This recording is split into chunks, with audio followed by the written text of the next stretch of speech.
ये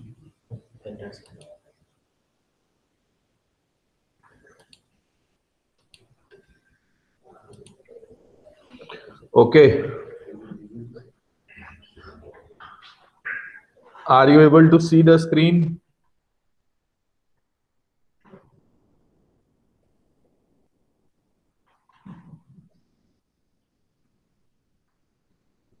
hello. Yes हाँ sir. Sir. हाँ अच्छा, तो शुरू करें? नो सर, नहीं दिख रहा है। नहीं दिख रहा है? स्क्रीन नहीं दिख रहा है। दिख तो रहा है। सब शेयर किया है। सर हाँ दिख रहे हैं। दिख रहा है, नहीं दिख रहा है कुछ लोग को। वर्षा को नहीं दिख रहा?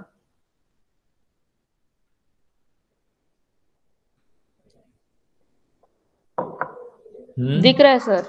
दिख रहा है, ठीक है। हाँ।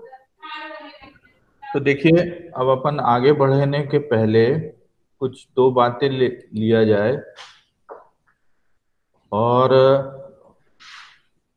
ये जो दो बातें लिखी हुई हैं ये देख रहे होंगे आप ध्यान से। There are two postulates and one hypothesis. देखिए यहाँ लिखा हुआ है दो एजम्पशंस हैं, अभिकल्पनाएं। और सुधीर, हाइपोथेसिस को क्या बोलते हैं यार हिंदी में?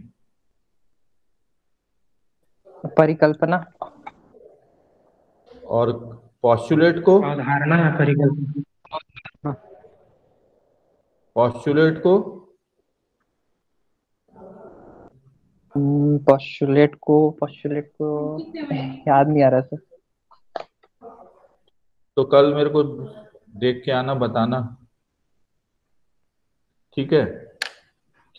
सो देर ऑल दी स्टैटिस्टिकल मैकेनिक्स जो है वो इन दो पॉस्टुलेट्स और एक हाइपोथेसिस के ऊपर बेस्ड है। और पॉस्टुलेट्स और हाइपोथेसिस के ऊपर सारी स्टैटिस्टिकल मैकेनिक्स डेवलप होती है। सुनाई दे रही है ना आवाज? जी सर। हाँ, बीच बीच में हाँ ना बोल दिया करो जिससे कम्युनिकेशन हो रहा है ये पता चले। सो गोल ऑफ स्टैटिस्टिकल मैकेनिक्स या सांख्यिकी यांत्रिकी का उद्देश्य क्या है? जैसा यहाँ पे मैंने छोटा सा एक ब्लॉक बनाया है, it should be able to explain complex natural phenomena. सांख्यिकी यांत्रिकी का उद्देश्य ये है कि जिसको कई बार दोहरा चुके हैं अपन,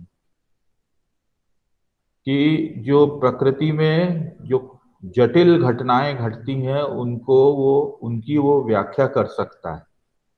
it is able to explain the natural phenomena successfully.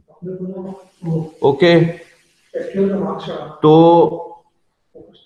This explanation of complex phenomena, देखिए लिखा होगा this explanation of this explanation of complex phenomena is done by building a theory. हम एक सिद्धांत बनाते हैं जो कि कुछ बेसिक एजम्पशंस और पॉस्टुलेट्स के ऊपर बेस्ड है।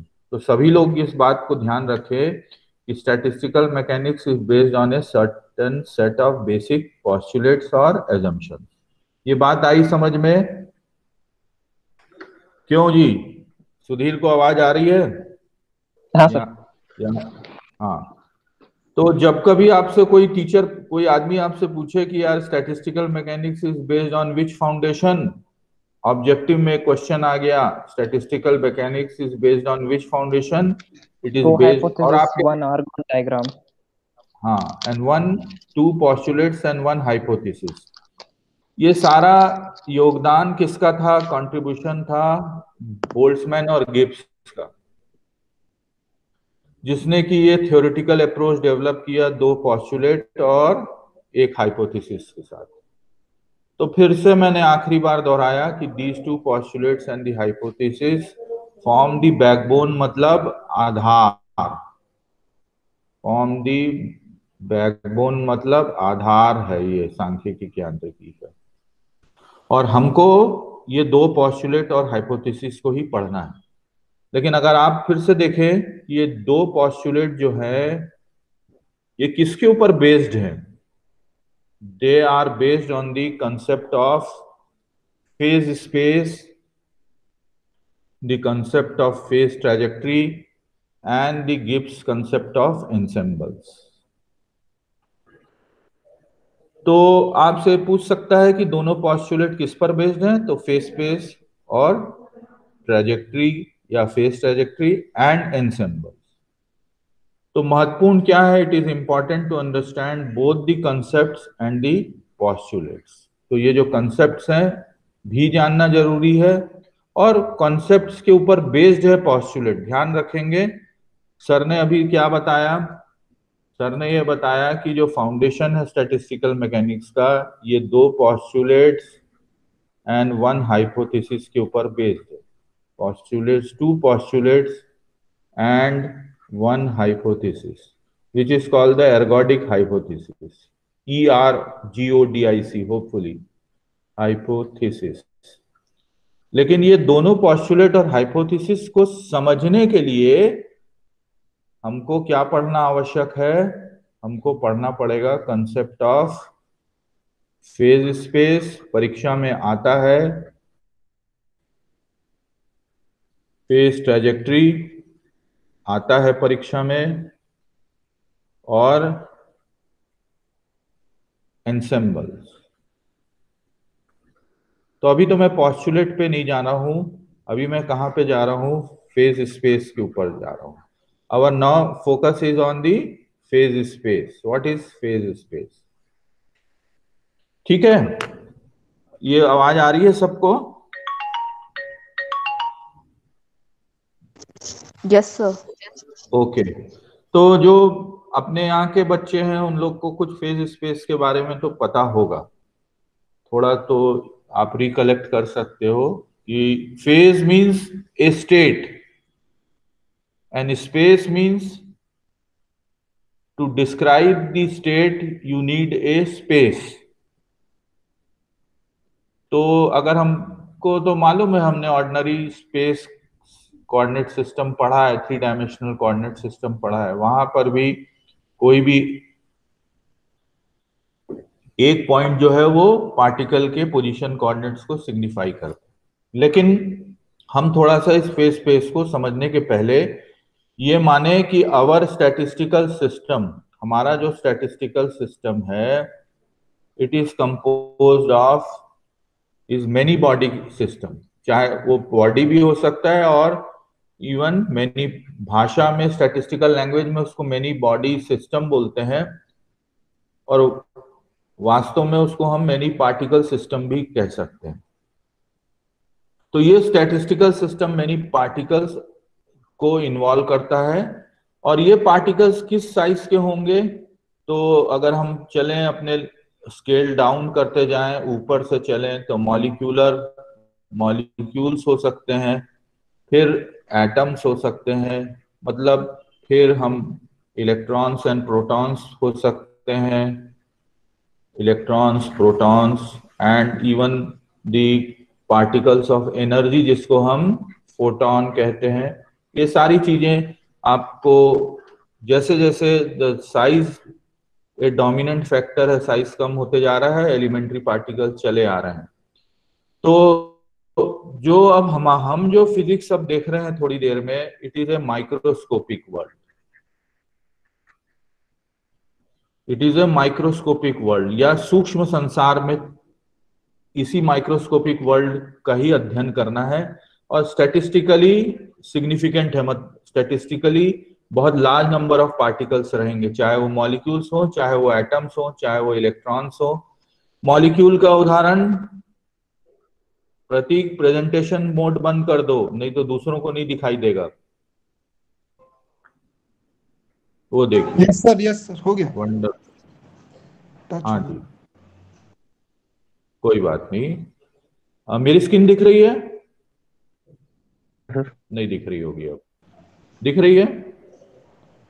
नहीं दिख रही सर। हाँ, तो यही गड़बड़ होता है ना? तो इस चीज का ध्यान रखो। Okay okay, please wait.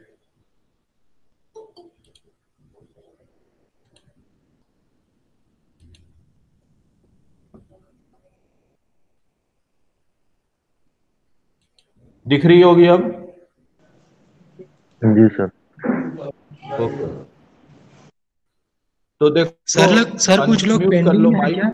हाँ, बाकी लोग अब मैंने कर दिया एडमिट। नहीं, मैसेज आ रहा है कई लोगों का। अभी फिर आ गए होंगे तो बात अलग है। यास्मीन है। हाँ चलो, कर दिया कर दिया कर दिया, 14 लोग हो गए हैं। हाँ सर। ओके, बता देना मेरे को, कोई बात नहीं। तो आइडियल गैस में क्या होगा? आइडियल गैस में मॉलिक्यूल्स होंगे। इलेक्ट्रॉन गैस में क्या होगा? इलेक्ट्रॉन होंगे। फोटॉन गैस में फोटॉन होंगे। तो इस प्रकार से हमको एक माइक्रोस्कोपिक वर्ल्ड में जब जाते हैं तो एक फिर कोई ज्वाइन किया, ठीक है, कोई बात नहीं। यहाँ कम से कम ज्वाइन करने का अधिकार तो है, वो जिप्सी में बंद कर देता है। तो जब हम माइक्रोस्कोपिक वर्ल्ड में जाते हैं तो फिजिक्स चेंजेस, ये इंपॉर्टेंट लाइन है। Physics changes, physics changes. Microscopic world या सूक्ष्म संसार में जाएंगे जिसमें कि आइडियल गैस हो सकता है, इलेक्ट्रॉन गैस हो सकता है, फोटॉन गैस हो सकता है, एंड सो ऑन। तो जब हम माइक्रोस्कोपिक वर्ल्ड में जाएंगे तो फिजिक्स कैसे चेंज होता है, क्या बेसिक चेंजेस आते हैं, आप सबको मालूम है। देर is always the there is a quantization of charge. ये परीक्षा में नहीं आएगा लेकिन समझ लेते हैं, हम ग्रेजुअली फेस फेस में जाएंगे आज। There is always a quantization of charge. दूसरा है जो प्लैंक्स थ्योरी है, any interaction between radiation and matter, Planck's theory of radiation, any interaction between matter and radiation, वो किस टर्म्स में होगा? In small bundles of energy होगा, और उस बंडल्स ऑफ एनर्जी को हम फोटॉन बोलते हैं। और तब हमारे पास each photon has a particular energy, E is nh nu, it may be h nu, it may be 2h nu and 3h nu। इसी को हम क्या कहेंगे? क्वांटाइजेशन ऑफ रेडिएशन कहते हैं। तो जैसे ही हम सूक्ष्म संसार में जाते हैं, मतलब when an photo electric effect, electron interacting with a matter, Compton scattering, atomic theory, जैसे ही हम वो घटनाएं, वो फिनोमिना में जाते हैं जिसमें कि there is a interaction of matter, पदार्थ और विकिरण, मैटर और रेडिएशन के बीच में इंटरेक्शन होगा, वहां वहां क्वांटाइजेशन ऑफ रेडिएशन हो जाएगा। बहुत महत्वपूर्ण बात नहीं है लेकिन ठीक है, आप समझ सकते हैं इस बात को। और फिर आप सबको मालूम है E equal to h nu. और आप मोमेंटम क्या होता है यार फोटॉन का? मोमेंटम क्या होता है फोटॉन का? हेलो चिरंजीत सर, और आपको परेशान करने में लगे हैं, वहां से बोल रहे हैं कि मास क्या होता है फोटॉन का, मोमेंटम क्या होता है फोटॉन का, बोलिए। What is the mass of a photon? Rest mass and relativistic mass है बेटा। रेस्ट मास फोटॉन का कितना है? मैं स्क्रीन शेयर बंद करता हूं, फिर पूछते हैं। चलिए बताइए। अविभाष, अनम्यूट करो।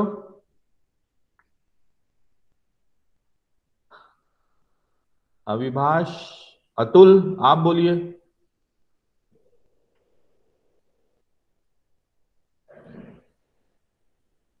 5.60 10⁻⁻25 मिली इलेक्ट्रॉन वोल्ट है सर। मैं रेस्ट मास और रिलेटिविस्टिक मास के बारे में पूछ रहा हूँ। रेस्ट मास फोटॉन का कितना होता है? Sir 5.60 10⁻⁻25 milli electron volt. Milli electron volt की मेगा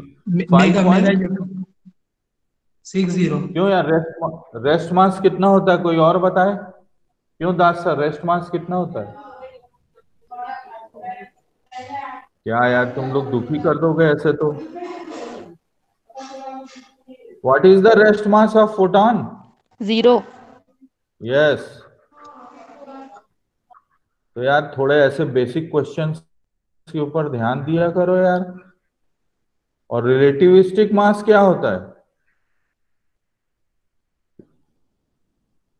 वो तो किस पर डिपेंड करेगा? तो चलिए, ये सारी बातें आप लोग को ध्यान में रखना चाहिए। इट डजंट मीन कि आप क्वांटम क्वांटम पढ़ें और रेस्ट मास ऑफ फोटॉन ना जाने, और रिलेटिविस्टिक मास किस पर डिपेंड करता है फोटॉन का। तो ये सारी चीजें आपको मालूम होनी चाहिए। और फोटॉन का मोमेंटम के लिए कोई एक्सप्रेशन मालूम है? E sir is equal E to is equal to h by lambda, h into lambda. H into lambda. हाँ सर एच अपॉन लेमडा होगा शायद। H upon lambda. नहीं सर, एच इंटू लैम्डा। जहाँ क्या होगा एच सर? फोटोन वेवलेंथ है, lambda photon wavelength है। नहीं, आप बताओ पहले, ये तो कंफ्यूजन शुरू हो गया है। फोटॉन का क्या मोमेंटम है? बोलो क्या बोल रहे हैं sir? P equal to h upon lambda. तो लैम्डा को फिर न्यू के टर्म में बताओ ना। H into lambda sir. Two lambda. H into lambda, H upon lambda. अरे अरे जी Broglie hypothesis. Lambda is equal to h upon h m v. Upon p. हाँ, तो h P upon phi is equal to h upon lambda. H upon So why the hell you people are getting confused? Why you are getting confused? Okay, तो ऐसा confusion मत रखो। समझ गए? तो Planck's quantum theory of radiation is again the scene scenario in the microscopic world. सूक्ष्म संसार में एक विशेष उपलब्धि ये हो गई कि विकिरण को हमने कण की प्रकृति दी और कण का संवेग हुआ। तो मैं यहाँ पे लिखता हूं एनर्जी, मोमेंटम, यहां लिखता हूं ओमेगा, और यहां लिखता हूं के। ये दोनों जिसको सर ने ब्रैकेट में लिखा, ये वेव प्रॉपर्टी है कि पार्टिकल प्रॉपर्टी है? Answer. Wave property. Wave property sir. Okay. और ये सुरुचि, ये क्या है? ई और P? Particle property. Particle okay, property. तो चलो आगे बढ़े। हाँ, तो जब हम सूक्ष्म संसार या माइक्रोस्कोपिक फिजिक्स में प्रवेश करते हैं, तो आप देखेंगे ये 20वीं शताब्दी के प्रारंभ, it is the starting of the 20th century, physics is revolutionised. मतलब उसमें क्रांति आ जाती है भौतिक शास्त्र में, और अनेक ऐसी घटनाएं घटती हैं। जैसे एक और चीज है, आपने जो dual nature of matter and nature radiation, dual nature जो लिखा चुका है, ड्यूअल नेचर। तो ड्यूअल नेचर में भी इलेक्ट्रॉन के साथ वेव होगा, और जैसे इलेक्ट्रोमैग्नेटिक वेव या रेडिएशन के साथ फोटॉन है, उसी तरीके से a wave is also associated with a particle. लेकिन मुझे एक बात बताओ कि किसी एक्सपेरिमेंट में अगर मान लो इलेक्ट्रॉन डिफ्लेक्ट होता है, तो वो कौन सी प्रॉपर्टी है उसकी? पार्टिकल प्रॉपर्टी है या वेव प्रॉपर्टी है? किसी एक्सपेरिमेंट में एक इलेक्ट्रॉन बीम या एक सिंगल इलेक्ट्रॉन ट्रेवल कर रहा है और उसके बाद वो डिफ्लेक्ट हो जाता है, डिफ्लेक्ट हो जाता है, तो ये पार्टिकल प्रॉपर्टी है कि वेव प्रॉपर्टी है?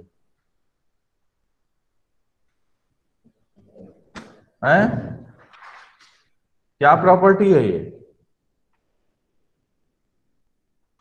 ये प्रॉपर्टी क्या है? Particle property. So both the properties जो है सुधीर, दोनों घटनाएं एक साथ प्रतीत हो सकती हैं क्या? दोनों प्रकृतियां एक साथ प्रतीत होंगी क्या? वेव नेचर और पार्टिकल नेचर?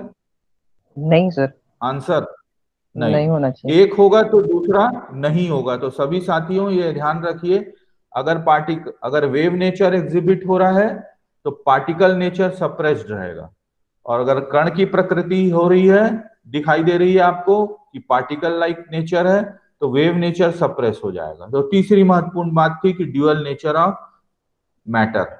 और फिर अपन आए जो सबसे ज्यादा महत्वपूर्ण है, वो है Heisenberg's uncertainty principle. Heisenberg's uncertainty principle. यहीं पर इसी के ऊपर बेस्ड है बाकी की चीजें जो हमको पढ़ना है आगे, शायद कल की क्लास में पढ़ेंगे।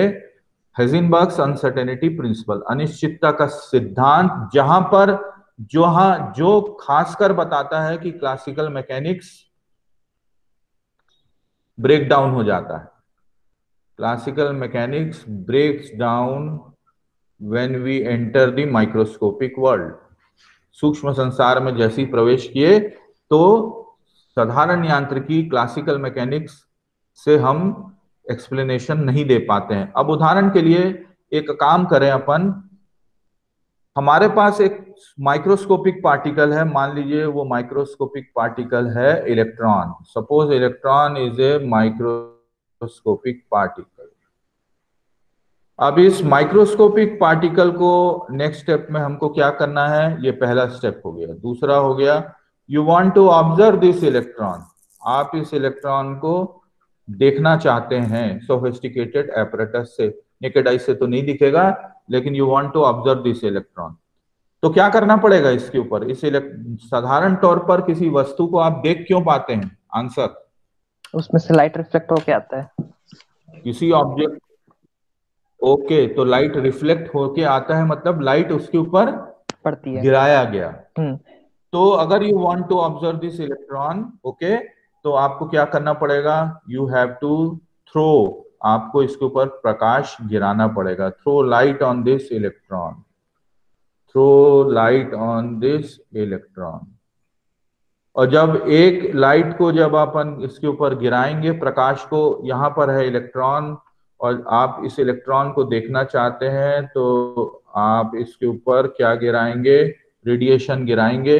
लेकिन हम जानते हैं कि जब रेडिएशन की बात करेंगे तो radiation is made up of, वो किससे बना हुआ है? फोटॉन। तो एक निश्चित फोटॉन को आपने इसके ऊपर गिराया, और फोटॉन के साथ क्या होगा? मोमेंटम होगा कि नहीं होगा?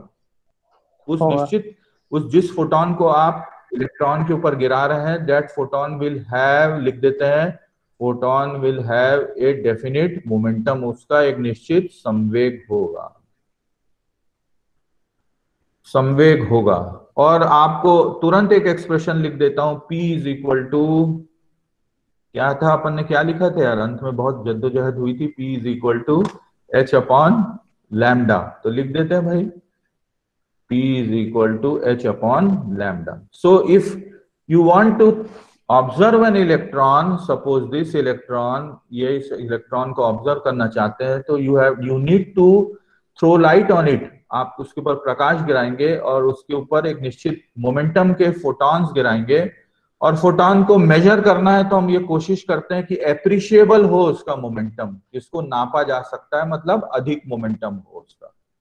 और जैसे ही अधिक मोमेंटम हुआ तो इसका मतलब ये भी हो गया कि उसका वेवलेंथ कैसा होना चाहिए? उसका वेवलेंथ कैसा होना चाहिए? आंसर, स्मॉल होना चाहिए। तो चौथे स्टेप तक तो हमें समझ में आ गया। If you want to observe that microscopic particle, उस सूक्ष्म कण इलेक्ट्रॉन को आप देखना चाहते हैं, तो उसके ऊपर आप एक निश्चित संवेग का एक फोटॉन गिराएंगे, या और वो अगर नापना है उस संवेग को तो it should have a definite value, और मेजरेबल है, थोड़ा ज्यादा होना चाहिए। इसका मतलब उसका wavelength associated with the photon should be small. अब आई बात, अभी तक अनिश्चितता कहीं नहीं आई, लेकिन यहां दिक्कत क्या होगा?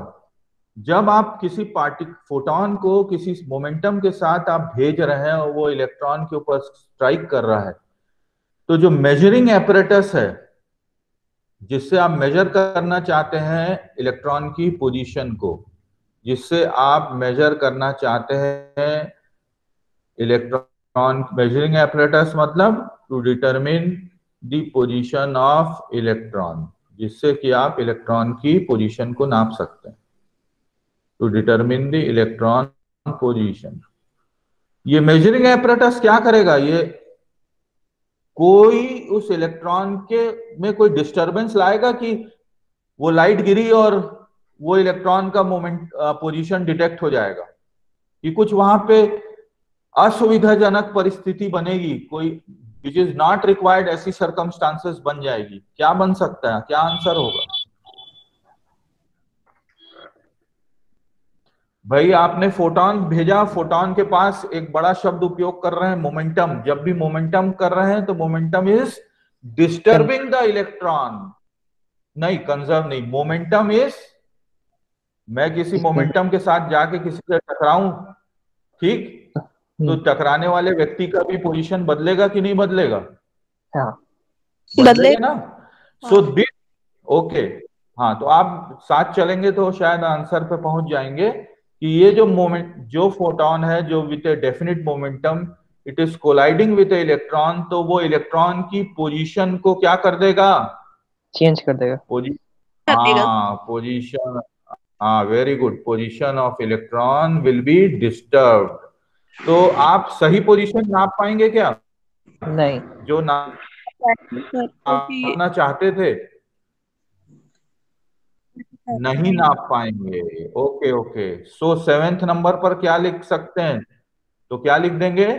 thus there will be an uncertainty in the measurement of position of electron। चूंकि ये माइक्रोस्कोपिक पार्टिकल था, तो इस माइक्रोस्कोपिक पार्टिकल का जब हमने पोजीशन नापा तो उसके लिए हमको एक निश्चित मोमेंटम का फोटोन चाहिए था, लेकिन वो फोटोन क्या कर देता है? उसकी पोजीशन को ऑल्टर कर देगा, तो अनसर्टेनिटी आ जाएगी। So here comes Heisenberg's uncertainty principle.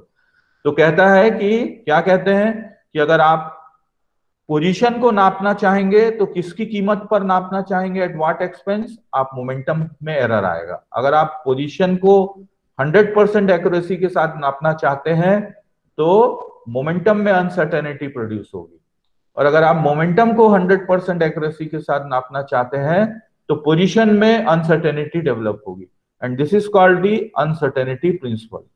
तो दोनों को एक साथ 100% एक्यूरेसी के साथ नहीं नाप सकते हैं, और सबको मालूम है डेल्टा एक्स वन डायमेंशन में delta x into delta P x is greater or equal to h is greater or equal greater than or equal to h/4 pi. हाँ, एच अपॉन एच क्रॉस है Chiranjit sir की H है दोनों हो सकते हैं। Delta x into delta P x is sir greater H than है। और इक्वल टू एच है कि एच क्रॉस है? एच क्रॉस क्रॉस होता है। है। सर इसीलिए तो H/4 h/4 पाई लिख रहे हैं, तभी तो उसमें आ जा रहा है।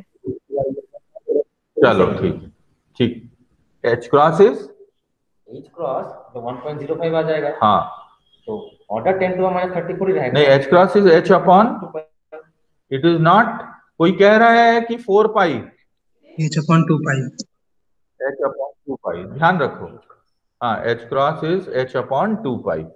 सो here comes the uncertainty principal. और ये ध्यान रखें, क्यों मैं पढ़ाया, कोई ने ये क्वेश्चन नहीं पूछा सर आप क्या फेज स्पेस पढ़ा रहे हैं और फेज स्पेस पढ़ाते पढ़ाते आप माइक्रोस्कोपिक वर्ल्ड, बिकॉज सूक्ष्म संसार में इसलिए जाना आवश्यक है कि थोड़ी देर के बाद ही हम लोग माइक्रोस्कोपिक लेवल पर डिस्क्रिप्शन करने लगेंगे स्टैटिस्टिकल सिस्टम का, और अनसर्टेनिटी प्रिंसिपल भी लागू होने लगेगा। ये तो एक कारण है ही है, लेकिन मैं अब एक महत्वपूर्ण कारण लिखता हूं। द फेस, जो हम पढ़े नहीं है पहले, तो the concept of phase cells, the concept of phase cells in a phase space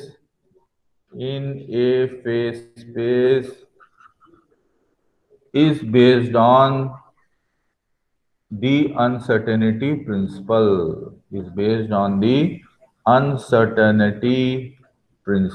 समझ आया? किसी को समझ आया ये मैं क्यों पढ़ा रहा हूं? क्या लिखा है, कोई रिपीट करेगा? कि जो कला आकाश को कला कोष्टिकाओं में आगे जाके जब डिवाइड करेंगे, phase space will be divided into phase cells, on the basis of the uncertainty principle. Because क्यों अनसर्टेनिटी प्रिंसिपल? क्योंकि अनसर्टेनिटी प्रिंसिपल ये किस चीज को रिप्रेजेंट कर सकता है? ये किस चीज को रिप्रेजेंट कर सकता है? Delta x into coordinates. Delta P x. Correct it, थोड़ा और सुधार लो, बहुत अच्छा। जब मैंने एक्स एक्सिस में एक्स कोऑर्डिनेट को नापा, वन डायमेंशनल मोशन हो रहा है, मान लीजिए we are restricted it to 1D motion, then there will be two coordinates x and px and then delta x into delta px will represent what? Before under हमने कुछ नहीं बोला कला आकाश के बारे में। कोई जवाब दे दे यार। Delta x into delta px क्या रिप्रेजेंट करेगा? x px स्पेस में, x px two dimensional space में delta x into delta px क्या रिप्रेजेंट करेगा? इसका तो जवाब आप ही लोग दें। पोजीशन स्पेस और मोमेंटम स्पेस। तो आप मेरे को ये बोलिए, तो फिर मैं इसको ऐसा क्यों नहीं लिख दिया? Why not mathematically? आप जो बोल रहे हैं मैं ऐसा तो नहीं लिखा हूं, मैं लिखा हूं delta x into delta P x. So what does delta x represent and what does delta px represent? Sir, uncertainty in position Uncertainty and momentum. Uncertainty in ठीक बोल रहे हो momentum. आप, ठीक बोल रहे हो। लेकिन बेटा ये बताओ आप कि इस डायग्राम में मैं डेल्टा एक्स कैसे दिखाऊंगा? इस डायग्राम में मैं कैसे डेल्टा एक्स को दिखाऊंगा? इस डायग्राम में मैं डेल्टा एक्स को कैसे दिखाऊंगा? अगर ये है x और ये है px, मैं चाह रहा हूं कि आपके दिमाग में बैठ जाए बात। तो इस डायग्राम में डेल्टा एक्स कैसे दिखाऊंगा? ये हुआ मान लो x, ये हुआ मान लो x प्लस डेल्टा एक्स, तो ये लंबाई कितनी हो गई? डेल्टा एक्स, ये लंबाई। हाँ, तो कैलकुलस है यार। और उसी तरीके से जब हम पिछली स्लाइड में जाएं तो डेल्टा पी एक्स भी क्या होगा? Small interval in momentum, small change in x, small change in P x. और जब चेंज होने के बाद फिर delta x into delta P X जो बनेगा इस टू डायमेंशनल स्पेस में, ये इसका डायमेंशन क्या होगा? इस क्वांटिटी का, इस क्वांटिटी का dimension of delta x into delta P x क्या होगा? जैसे कि चलिए मैं फिर से इस डायग्राम को खींचता हूं, यहां पे आ जाएं। मान लीजिए मैंने एक्स पी एक्स स्पेस खींचा और एक ये एक्स एक्सिस हो गया और ये पी एक्स हो गया, और मान लीजिए मैंने एक स्मॉल एलिमेंट ऑफ रेक्टेंगल बनाया यहाँ पे, ये डेल्टा एक्स हो गया और ये डेल्टा पी एक्स हो गया। आंसर चाह रहा था आपसे अब कि delta x into delta P x will be what? area of uncertainty. Yes, it will have the dimensions of an area। और इसीलिए शायद आपको ये दिखाई दे रहा है ऊपर जो सर लिखे हैं कि फेज स्पेस को हमको किस में डिवाइड करना है? फेज सेल्स में। तो फेज सेल्स को डिवाइड करने का मतलब अभी प्राइमरीली अभी शुरुआत में हमारे को ये दिख रहा है कि हम बहुत सारे एरियाज में डिवाइड करेंगे, और तब delta x into delta P x का minimum value greater than or equal to कितना हो सकता है? h/2 या मिनिमम वैल्यू क्या हो सकता है? हाँ, 0.25। तो आप उसके नजदीक हैं कि नहीं? आप इसके नजदीक हैं कि नहीं फेज स्पेस के? और इसीलिए मैंने कहा था कि how phase space divides, Heisenberg uncertainty principle जो है उसके आधार पर आप कंसेप्ट ऑफ फेज स्पेस को समझ सकते हैं। ठीक है, तो अब हम आ जाते हैं फेज स्पेस के ऊपर। तो ये दिमाग में रखिएगा कि what is delta x into delta P x. So अब एक काम करें, लेट अस आसान करें फेज स्पेस को। फेज का मतलब आपने फेज पढ़ा है, आपने वेव मोशन में स्पेस पढ़ा है, तो वेव मोशन में फेज का मतलब क्या होता है?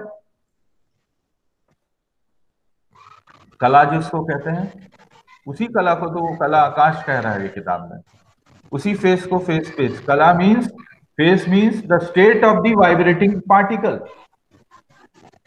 ऊपर नीचे वाइब्रेट कर रहा है, वर्टिकली वाइब्रेट कर रहा है या हॉरिजॉन्टली वाइब्रेट कर रहा है, जैसे मैं चित्र में बना के दिखाऊं आपको। It can be a vibration which is respect to a equilibrium position, vertically vibrate कर रहा है या हॉरिजॉन्टल वाइब्रेशन हो रहा है। तो जो डिफरेंट स्टेट्स ऑफ पार्टिकल्स होंगे वो क्या कहलाएंगे? वो क्या कहलाएंगे? फेज कहलाएंगे। ओके, तो हमारे लिए फेज शब्द नया नहीं है, हम इसको पढ़ चुके हैं। अपन 180 डिग्री आउट ऑफ फेज बोलते हैं कि नहीं बोलते हैं? कुछ याद आ रहा है? हाँ हाँ सर। एक तरंग ऐसे निकली और दूसरी एक तरंग ऐसे निकली, है ना? हाँ, तो हाँ 180 degree out of phase. Okay, so phase is not a new thing, you have studied phase. बस अब हमारे साथ एक नया शब्द क्या जुड़ गया? हमारे साथ नया शब्द क्या जुड़ गया? स्पेस फेज के साथ स्पेस जुड़ गया। स्पेस। फेज। तो हम आसान करते हैं। हाँ, यहां तक समझ आ रहा है सबको? यहां ओके तक सर। समझ आ रहा है? ओके, चलिए अब हम एक काम करें, let us make a simpler form of phase space,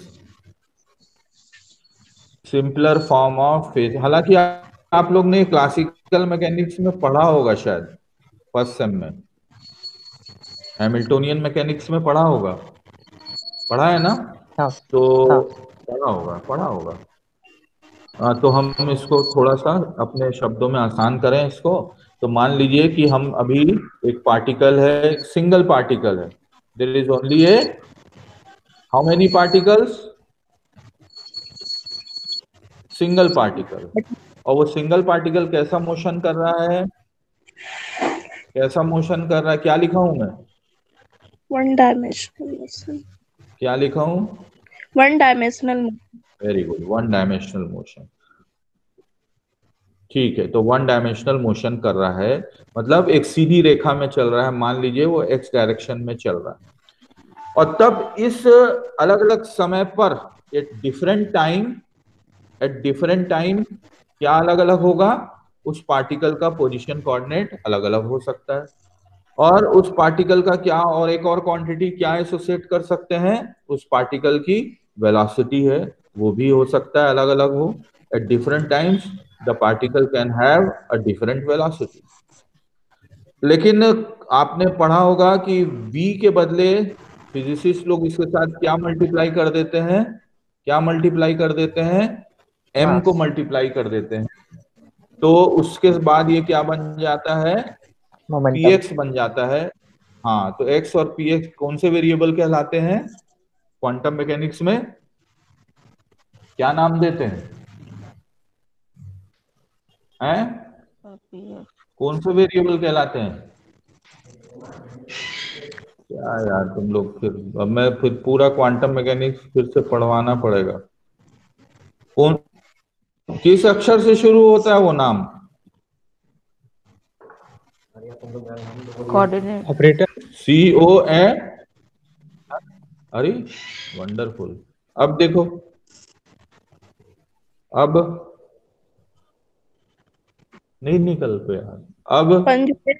कंजू नहीं कंजू। हाँ, कॉन्जुगेट पेयर ऑफ वेरिएबल। हाँ, तो फिर तो ध्यान रखो यार, ये सब छोटी छोटी बातें हैं, इनको आपको याद रखना। हाँ, कैनोनिकली कॉन्जुगेट। ओके, तो वन डायमेंशनल मोशन अब हम बात पे विचार कर रहे हैं, जिसमें कि एक सेट ऑफ कोऑर्डिनेट्स क्या बनेंगे? x और px बनेंगे। सभी समय पर वो x और px रहेगा कि अलग अलग समय पर t डैश पर एक नया पेयर मिलेगा कि वही पेयर मिलेगा? अलग समय पर पार्टिकल का पोजीशन बदल जाएगा कि वही रहेगा? पोजीशन बदल जाएगा सर। पोजीशन बदल जाएगा सर, तो उसका पोजीशन बदल जाएगा। हाँ, तो डिफरेंट पेयर मिल जाएगा, x dash and px dash and so on. तो अब समय आया, कुछ नया नहीं है, कुछ बड़ा काम नहीं किया। Imagine A to dimensional space, imagine A to dimensional space involving a pair of coordinates x and px. Okay, this x and px coordinates, x dash px coordinate system represents a phase space. कितने dimension का होगा ये phase space? अभी फिलहाल जबकि हमने one dimensional motion लिया है, तो कितने डायमेंशन का होगा? 3 होगा क्या? नहीं, हाँ 2 होगा। नहीं, 2 डायमेंशन का होगा। देखिए खींचा हुआ है, 2 डायमेंशन का होगा, x and px। Okay, so x and px form a 2-dimensional phase space which is often called the mu space.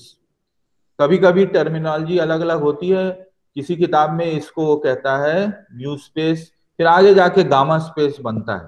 तो चलिए इस 2 डायमेंशनल हाइपोथेटिकल फेज स्पेस में हम एक पॉइंट लेते हैं। तो जैसे जैसे ये पार्टिकल मोशन में आ जाएगा, 1 डायमेंशनल मोशन करता जाएगा, so this point will not undergo a motion. ये कण ये बिंदु में गतिशील अवस्था में नहीं आएगा, लेकिन चूंकि x और px के मान बदलेंगे, the values of x and the momentum coordinate will change and it will change in such a fashion. इस तरीके से ये बदल सकता है। मतलब किसी समय पर x और px का ये x हो जाएगा, ये x हो जाएगा और ये px हो जाएगा। किसी दूसरे समय पर x इतना होगा, px इतना होगा, किसी तीसरे समय पर px इतना होगा और x इतना होगा, एंड सो ऑन। तो ये जो पॉइंट A है और यहां पर एक पॉइंट B ले लेते हैं। इस A पॉइंट को हम क्या कहेंगे? लिख लें, इसको हम कहेंगे, क्या लिखा है सर ने? फेज पॉइंट, कला बिंदु कहेंगे। ओके, क्लियर है यहां तक? इसको हम क्या कहेंगे? कला बिंदु कहेंगे। और AB को हम क्या कहेंगे? ये क्या कण के द्वारा तय किया गया मार्ग है क्या? जरा मैं दूसरा कलर ले लूं और किसी और से पूछा जाए, कण के द्वारा तय किया गया मार्ग कैसा है? Is this the path travelled by particle? क्या ये कण के द्वारा तय किया गया मार्ग है? आंसर,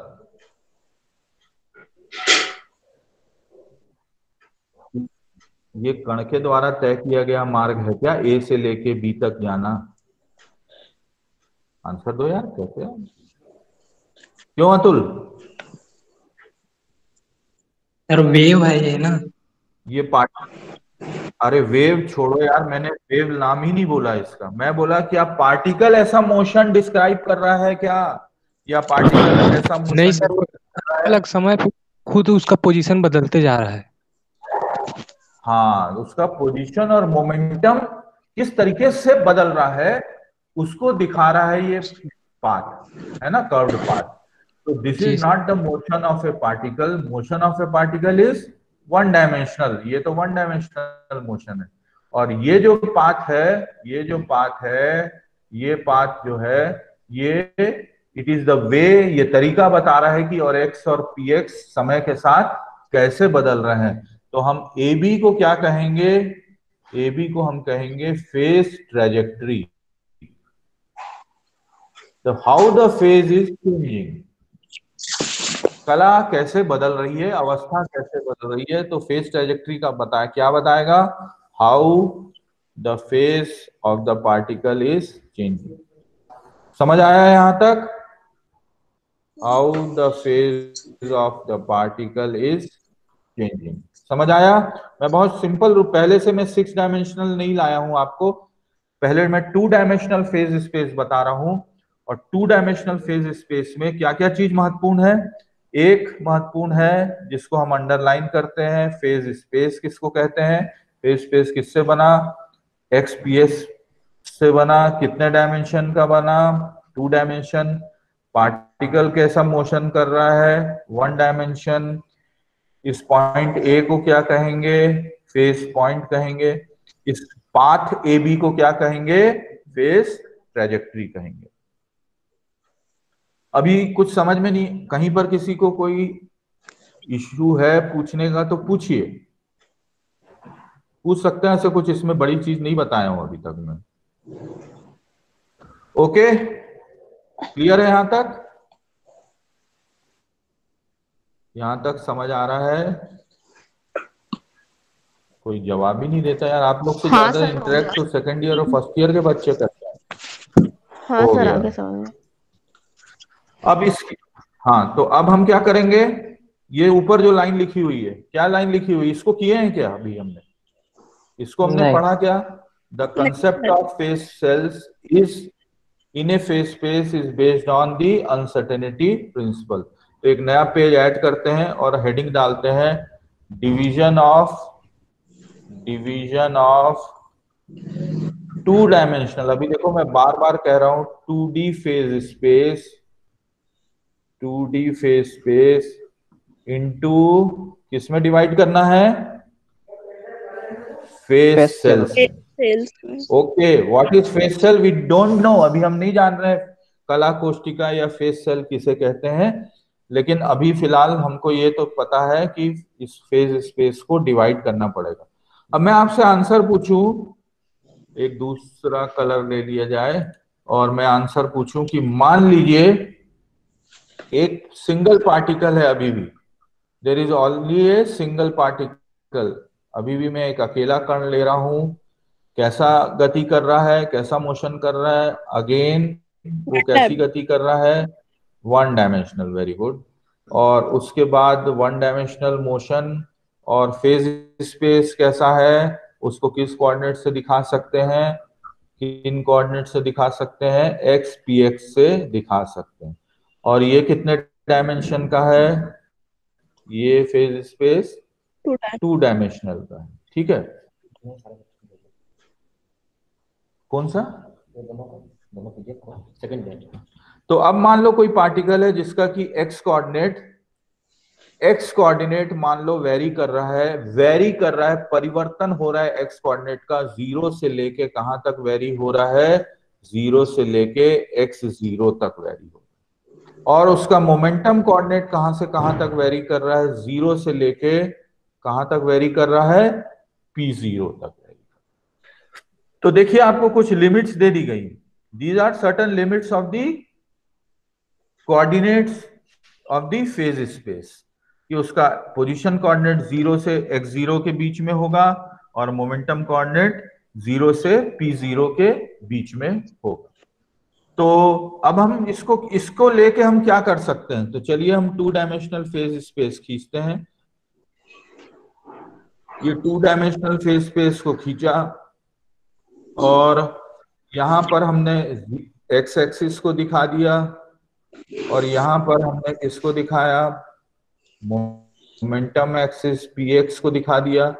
ये वो कोई वैल्यू है जो x0 की है और ये जो कोई वैल्यू है ये p0 की है। तो x0 और p0 के बीच में कहीं पर पार्टिकल का पोजीशन कोऑर्डिनेट और मोमेंटम कोऑर्डिनेट होगा। तो ये स्टेटमेंट तो ठीक है, इस स्टेटमेंट में कोई गलती नहीं है कि हम बोलें कि क्या कहां से कहां तक वेरी कर रहा है। तो आप बोलोगे कि यार इसका पोजीशन कोऑर्डिनेट 0 से x0 और मोमेंटम कोऑर्डिनेट 0 से लेके p0 के बीच में लाई कर रहा है। हम और स्पेसिफिकेशन चाहते हैं इस पार्टिकल के पोजीशन और मोमेंटम को और स्पेसिफाई करना चाहते हैं और उसमें डिस्क्रिप्शन भरना चाहते हैं। तो उस डिस्क्रिप्शन को उस माइक्रोस्कोपिक डिस्क्रिप्शन को हम कैसे लाएं? अब तो मैं एक काम करता हूं, यहां पर आप देखेंगे कि ये जो बाउंड्रीज बनी हुई हैं, इस बाउंड्रीज से मैंने क्या कर दिया, एक लाइन खींची जो कि एक्स एक्सिस के पैरेलल है और दूसरी लाइन खींची जो मोमेंटम एक्सिस के पैरेलल। तो यहां क्या बन गया? ये क्या बन गया? अप्रोक्सीमेटली क्या बन गया? ये एक एरिया क्या बना है? एक एरिया बना या ये क्या बना? रेक्टेंगल बना। ओके, एरिया भी बना। एरिया कितना हुआ इस रेक्टेंगल का? 1/2 लेंथ इसकी सीमाओं से जो हमने रेक्टेंगल लेंथ इंटू ब्रेड, तो कितना हो गया? कितना हो गया? x0 इंटू p0 हो गया। क्लियर है यहां तक? क्लियर है कि नहीं बताइए? Okay sir. इस रेक्टेंगल का एरिया कितना हो गया? ओके, अब वापस जाएं। दिमाग में एक बात तो सर ने बैठाने की कोशिश करी थी। क्या बैठाने की कोशिश करी थी शुरुआत में? The concept of phase cells in phase space is based on uncertainty principle. कला आकाश को छोटे हिस्सों में, जिनको हम कला कोष्टिका कहते हैं, विभाजित करना है। तो ये विभाजन, ये division of phase space into phase cells is based on किसकी सहायता लो गया? किसकी सहायता लेने को बोला गया है? अनसर्टेनिटी किसकी प्रिंसिपल। सहायता? Uncertainty principle. Very good, uncertainty principle.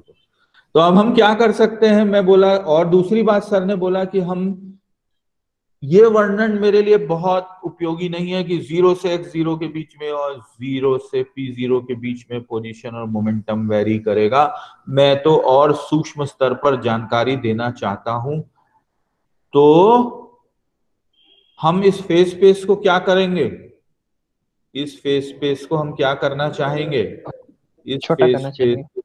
हाँ, हम छोटा करना चाहेंगे। So what we will do, we will divide the phase space into a number of, किस में डिवाइड कर देंगे? Number of divisions each of, सभी का एरिया। यहां एरिया आएगा क्योंकि एक्स पी एक्स 2 डायमेंशनल है। तो जितने डिवीजन, जितना विभाजन है, सभी का क्षेत्रफल कैसा होना चाहिए? कैसा होना चाहिए? बराबर कर बराबर दिया होना गया, चाहिए। ऑफ इक्वल एरिया, है ना? अब आप इस बात को सोचो कि अगर वो एड्रेस अपन जानते हैं कि अगर एक बड़ी कॉलोनी में लेन नंबर डाला जाता है, तो लेन नंबर इसीलिए तो डाला जाता है कि you want to identify the exact address, कहाँ पर वो फला फला का जो मकान है वो कहाँ पर सिचुएटेड है। तो same is the case here. If you want to specify the position and momentum of an electron, you need to specify up to the maximum. हम चाहेंगे क्या? कि हम एकदम मैक्सिमम उस करेक्शन, मैक्सिमम सर्टेनिटी के साथ, अधिकतम हम पता लगा, अधिकतम या न्यूनतम त्रुटि के साथ हम क्या पता लगा लें कि पार्टिकल का पोजीशन और मोमेंटम क्या है। लेकिन हमको पीछे कौन ढकेल रहा है? हम चाहेंगे क्या? कि कोई भी अनिश्चितता ना हो, देयर इज नो अनसर्टेनिटी। हम चाहेंगे क्या? कि कोई भी अनिश्चितता नहीं हो। अब मैं इस डायग्राम के साथ एक डायग्राम और खींचता हूं तो शायद आपको समझ में आएगा। ये है x और ये है px। अगर कोई अनिश्चितता नहीं होगी तो मेरे को मात्र एक बिंदु, a single point will determine what is the x। इतना x है और इतना px है। लेकिन अगर अनिश्चितता है तो मैं ये नहीं बता पाऊंगा 100% एक्यूरेसी के साथ इसका x इतना है, इतना इसका x कोऑर्डिनेट है और इतना इसका मोमेंटम कोऑर्डिनेट है। बल्कि मैं क्या बता पाऊंगा? मैं तो अनिश्चितता सिद्धांत के अनुसार क्या बता पाऊंगा?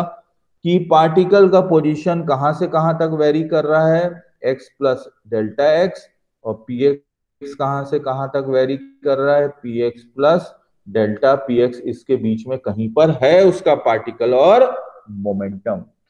तो मैं चाहूंगा तो यह है कि मैं एग्जैक्टली मेजर कर पाऊं पार्टिकल का पोजीशन और मोमेंटम फेज स्पेस का अगर उपयोग कर रहे हैं। लेकिन मुझे, मेरे खिलाफ कौन काम कर रहा है? कौन सा सिद्धांत काम कर रहा है? मेरे अगेंस्ट कौन सा प्रिंसिपल जा रहा है? आप सबने अभी पढ़ा, वो कौन सा प्रिंसिपल जा रहा है? हाइजेनबर्ग। क्या प्रिंसिपल का नाम है? हाँ, आंसर अनसर्टेनिटी प्रिंसिपल ये कहता है। हाँ, अनसर्टेनिटी प्रिंसिपल ये प्रतिबंध लगा देता है कि मैं x और px को नापूंगा, तो लेकिन इनमें किस हद तक नाप सकता हूं इनको सही, वो अनसर्टेनिटी प्रिंसिपल ने निर्धारित कर दिया है। Delta x into delta P x का न्यूनतम मान h अपॉन 2 पाई या h जो भी है 2 pi is constant, so it is more और less greater than or equal to h। तो अब आप मेरे को ये बताएं कि ये जो हमने इसको बराबर हिस्सों में बांटा, इस फेज स्पेस का एरिया x0 p0 को हमने बराबर हिस्सों में बांटा, इसको बराबर हिस्से में जो बांटा है यहां पर, इसका किसी भी एक हिस्से का एरिया क्या बनेगा? किसी भी एक हिस्से का मिनिमम पॉसिबल एरिया क्या बनेगा? लिखा हुआ है स्क्रीन पे, एच एच बनेगा। यस, तो ये जितने हम इसको छोटा से देखिए, मान लीजिए मैं इस डायग्राम को फिर से एक बार खींचूं, मैं मान लीजिए फेज स्पेस में हम तो चाहेंगे कहां पर कि वो पॉइंट पर खत्म हो जाए वो एरिया, लेकिन हम पॉइंट पर खत्म नहीं कर सकते। अनसर्टेनिटी प्रिंसिपल कहता है there is always an uncertainty in the measurement of position if you want to measure the momentum correctly। एक को नापेंगे तो दूसरे की कीमत पर। तो इस यहाँ पर जो अलग अलग क्षेत्रफल आपको दिखाई दे रहे हैं एक्स पी एक्स स्पेस में बराबर है जिनका मैग्नीट्यूड, वो इक्वल एरिया कितना हो जाएगा? जैसा अभी आप में से किसी ने बोला, वो इक्वल एरिया कितना हो जाएगा? कितना होगा? एच एच होगा, H.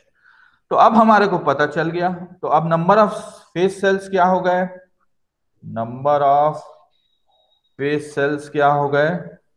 Number of phase sales कितने हो जाएंगे इस 2 डायमेंशनल फेस स्पेस में? कोई बताएगा?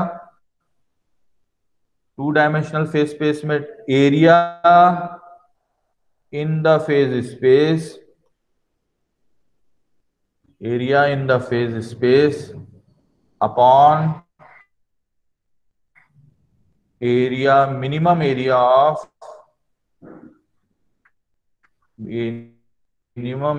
ऑफ वन सेल, एक सेल। तो इसका मान क्या हो जाएगा? Area in the phase space कितना हो गया? सबको मालूम है, ये तो स्कूल की बात है। ये 0 से x0, ये लंबाई x0, ये लंबाई p0, तो टोटल एरिया कितना हो गया? x0 into p0। एक सेल का एरिया कितना हो गया? h हो गया। तो कितने सेल हो जाएंगे? आंसर क्या हो जाएगा भाई? कितना हो जाएगा?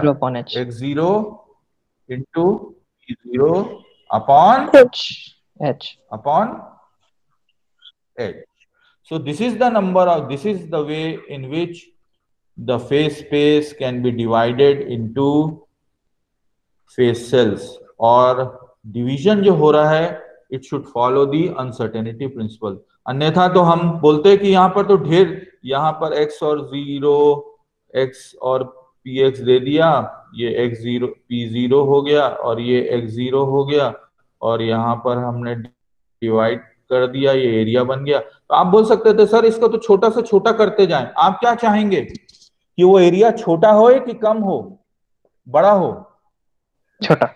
नंबर ऑफ सेल्स छोटा हो। छोटा होगा तो हमारे को फायदा क्या होगा? आंसर कोई दूसरा दे। छोटा होगा अगर सेल का एरिया तो हम उसको कम जल्दी होगी, ढूंढ पाएंगे। लेकिन अनसर्टेन जल्दी ढूंढ पाएंगे उसका पोजीशन और मोमेंटम को। लेकिन हमको, हमारे को पीछे कौन ढकेल रहा है?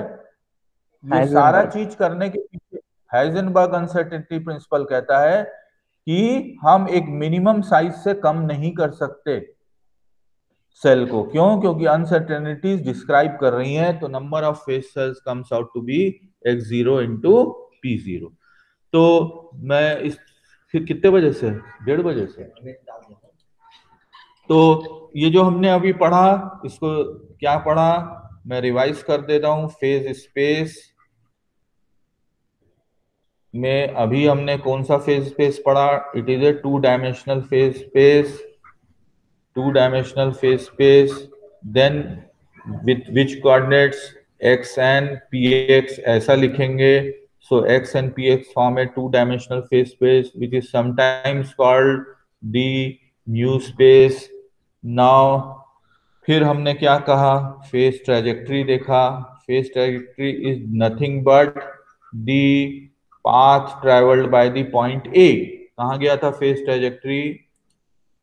पाथ और पहले है शायद, और पहले है नहीं, फेज ट्रेजेक्ट्री कहाँ पे है? हाँ, it is the path traveled by the point A on the phase space. It is the path traveled by the point A in the phase space. तो अब आप देखे फेज ट्रेजेक्ट्री हो गया, और फिर हमने देखा division of phase space into phase cells, okay. So division of phase space into phase cells, which is governed by, जो निर्धारित किससे हो रहा है? by the uncertainty principle, जो अनिश्चितता के सिद्धांत के द्वारा निर्धारित हो रहा है। और हम फेज स्पेस क्यों यूज कर रहे हैं? क्योंकि I want to identify the state of a system which is the state of a number of particles. हम निकाय की अवस्था ज्ञात करने के लिए हम कला आकाश नाम के कंसेप्ट का उपयोग कर रहे हैं।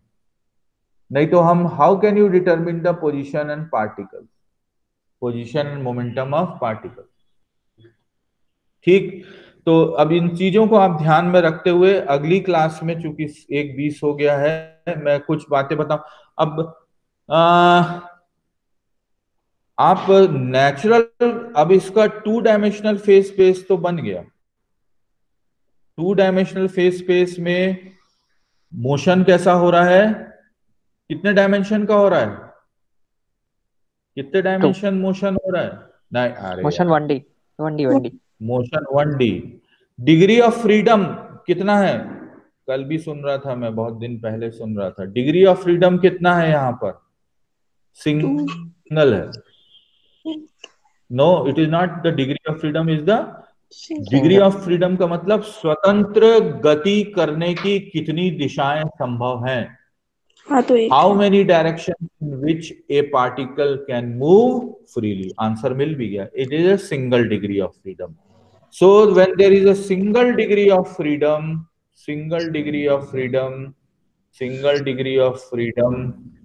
फेज स्पेस का कितने डायमेंशन है? 2 जानबूझ के बोल रहा हूँ। 2 dimension phase, very good, 2D, very good, 2D phase space.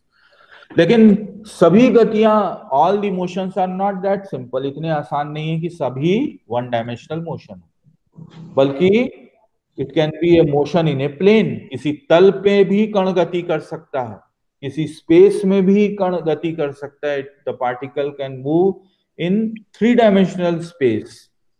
और तब फिर हम कल की क्लास में इसको करेंगे, लेकिन आप समझ सकते हैं यहाँ पे कुछ बातें कि जब पार्टिकल 3 डायमेंशनल मोशन करेगा,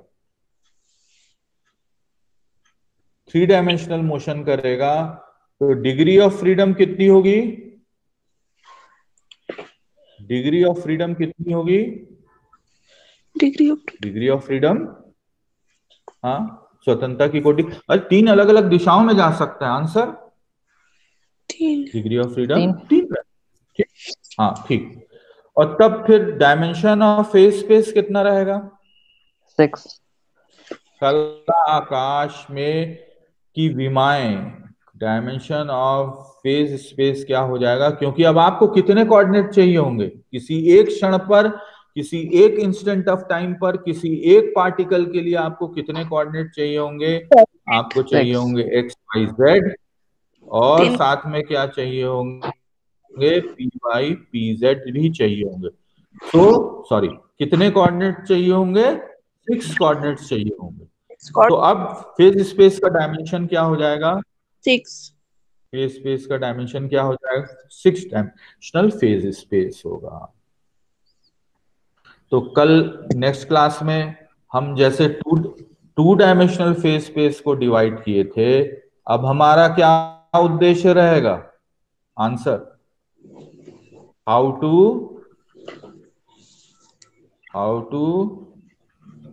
क्या होगा question? How to divide the 6 dimensional phase space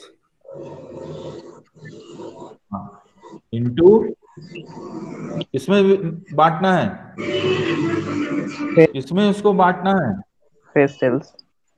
हाँ, फेज सेल्स में डिवाइड करना है। तो अगली क्लास का उद्देश्य रहेगा कि 6 डायमेंशनल फेज स्पेस को फेज सेल्स में कैसे डिवाइड करें।